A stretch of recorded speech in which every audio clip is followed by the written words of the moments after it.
इस वीडियो में हम पढ़ेंगे कि ट्रैक्ट्स क्या होते हैं। ट्रैक्ट्स हमारे पास group of axons in CNS होते हैं, सेंट्रल नर्वस सिस्टम होते हैं। और अगर यही ग्रुप ऑफ एक्सॉन्स अगर हमारे सेंट्रल नर्वस सिस्टम से बाहर हों, पीएनएस में हो, तो उसको नर्व्स कहते हैं। अब सबसे पहले सवाल आता है कि सीएनएस होता क्या है। तो सीएनएस हमारे पास कंसिस्ट करता है ब्रेन को और स्पाइनल कॉर्ड को। ब्रेन जो है हमारे पास स्कल के अंदर होता है, हेड में होता है, और स्पाइनल कॉर्ड हमारे पास वर्टिब्रल कॉलम में होती है। हम स्पाइनल कॉर्ड पढ़ते हैं। स्पाइनल कॉर्ड में हमारे पास दो बेसिक मैटर्स होते हैं। ग्रे मैटर होता है जो मिड में होता है, एज शेप्ड होता है, बटरफ्लाई शेप्ड होता है, और उसको सराउंड किया होता है वाइट मैटर ने। ग्रे मैटर के हमारे पास दो पार्ट्स होते हैं, एक यहाँ पे ये सेंसरी होता है, ये वाला सेंसरी पार्ट है, और ये हमारे पास मोटर पार्ट होता है। या सेंसरी हॉर्न होता है, मोटर हॉर्न होता है। उसके बाद हम देखते हैं कि अब इन हॉर्न्स का क्या मतलब है। तो हमारे पास जो नर्व आ रही होती है, हमारे पास स्पाइनल नर्व आ रही होती है, ये हमारे पास इससे जो सेंसरी नर्व्स आती हैं, इस सेंसरी नर्व्स आ रही हैं, ये हमारे पास सेंसरी हॉर्न में जाती हैं इस डायरेक्शन में। और जो मोटर नर्व्स होती हैं, जो मोटर कंपोनेंट को लेकर जा रही होती हैं, वो मोटर हॉर्न से निकलती हैं। इसके बाद हम देखते हैं कि टाइप्स क्या होती हैं ट्रैक्ट्स की। तो दो टाइप ऑफ ट्रैक्ट्स हैं, असेंडिंग है और डिसेंडिंग है। असेंडिंग का क्या मतलब होता है? असेंडिंग का ये मतलब होता है कि वो ट्रैक्ट जो नीचे से ऊपर की तरफ जाए, यानी कि इन्फीरियर टू सुपीरियर। सुपीरियरली हमें पता है कि हमारे पास होता है ब्रेन प्रेजेंट होता है, तो सुपीरियर हमारे पास ब्रेन हो गया, और इन्फीरियरली हमारे पास पूरी बॉडी हो गई। ये हमारे पास पूरी बॉडी आ गई। तो वो ट्रैक्ट्स जो बॉडी से ब्रेन की तरफ लेकर जाएँ, तो वो हमारे पास असेंडिंग ट्रैक्ट्स होते हैं। अभी बेसिक नॉलेज है कि जो हमारे पास बॉडी से ब्रेन की तरफ लेकर जाते हैं, वो सेंसरी नर्व्स होती हैं। जो सेंसरी इम्पल्सेस जो जाती हैं, वो हमारे पास असेंडिंग ट्रैक्स होंगी। असेंडिंग ट्रैक्स अब 3 पार्ट्स में डिवाइडेड होते हैं। ये सब ट्रैक्स जो हैं हमारे पास आते हैं वाइट मैटर से। वाइट मैटर से हमारे पास आती हैं, और थ्री टाइप्स होती है। अभी हम इसके बाद देखते हैं। ये पोस्टीरियरली है हमारा, ये एंटीरियरली है। तो पोस्टीरियरली प्रेजेंट होता है एक डॉर्सल कॉलम, ये सारा प्रेजेंट जो है ये वाला, ये डॉर्सल कॉलम हो गया। लेटरल कॉलम हो गए, दो लेटरल कॉलम हो गए, दो एंटीरियर कॉलम हो गए, एक ये।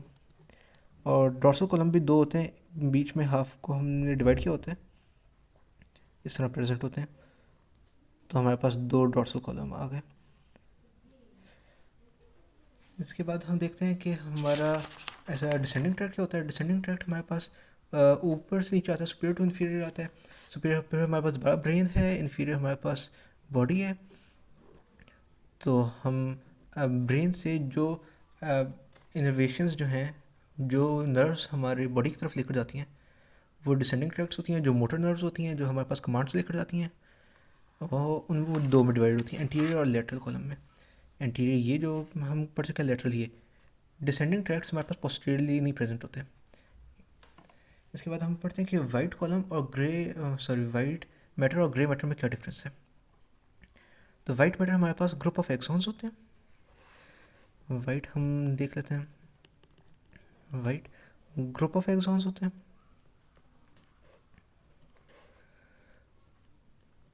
और इनकी जो कलर होता है वो इनकी माइलिनेशन की वजह से होता है। माइलिनेटेड एक्सॉन्स होते हैं। ग्रे मैटर हमारे पास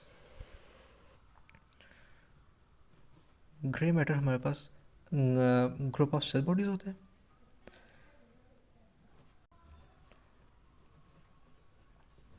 और ये नॉन माइलिनेटेड होता है। अब हमारे पास क्वेश्चन आता है कि क्या इसमें ग्रे मैटर में हमारे पास क्या एक्सॉन्स नहीं होंगे। तो ऐसा नहीं होता। जैसे हमारे पास अब सेल बॉडीज़ की जो रेशियो होती है वो ज़्यादा होती है, सेल बॉडीज़ हमारे पास ज़्यादा है, एक्सॉन्स भी प्रेजेंट होंगे। इसी तरह वाइट मैटर में हमारे पास एक्सॉन्स की क्वांटिटी ज़्यादा है, लेकिन ऐसा नहीं है कि सेल बॉडीज़ प्रेजेंट ही नहीं होंगे, सेल बॉडीज़ भी प्रेजेंट होंगे। अब हम देखते हैं कि डोर्सल कॉलम में और एंट्रोलेटरल, एंटीरियर और लेटरल को हम मिला के एंट्रोलेटरल पढ़ते हैं। तो एंट्रोलेटरल में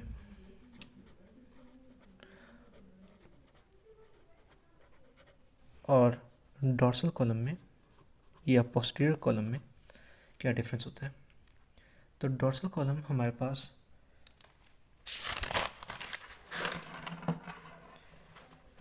पास डोर्सल कॉलम वन पाथ में होता है, सिर्फ असेंडिंग में हेल्प करता है, वन पाथ होता है, फास्ट होता है। इसके अलावा अगर फिर हम दूसरा देखें, एंट्रोलेटरल देखें, तो बाई डायरेक्शनल होता है। उससे हमारे पास असेंडिंग भी जाते हैं, असेंडिंग ट्रैक भी होते हैं, डिसेंडिंग ट्रैक भी होते हैं। स्लो मूवमेंट होती है इसमें। इसमें हमारे पास प्रिमिटिव मूवमेंट्स होती हैं। प्रिमिटिव मूवमेंट्स जैसे हमारे पास आ गई, इसमें लाइट सेंसेशन आती है, टच सेंसेशन आती है, प्रेशर आता है, पेन आता है। जो हमारे पास डॉर्सल कॉलम होता है, उसमें हमारे पास जो न्यू मूवमेंट्स हैं, यानी जो हमारे पास एवोल्यूशन के बाद जो मूवमेंट्स आई हैं, प्रोप्रियोसेप्शन है, 2 पॉइंट डिस्क्रिमिनेशन है, वाइब्रेशन है, ये 3 इंपॉर्टेंट है। इसके अलावा हमारे पास फाइन टच भी इसमें प्रेजेंट होता है। ये हमारे पास आती हैं डॉर्सल कॉलम में। तो हमारी बेसिक डेफिनेशन है, बेसिक इंफॉर्मेशन है कि ट्रैक्ट्स क्या होती हैं नर्वस सिस्टम की।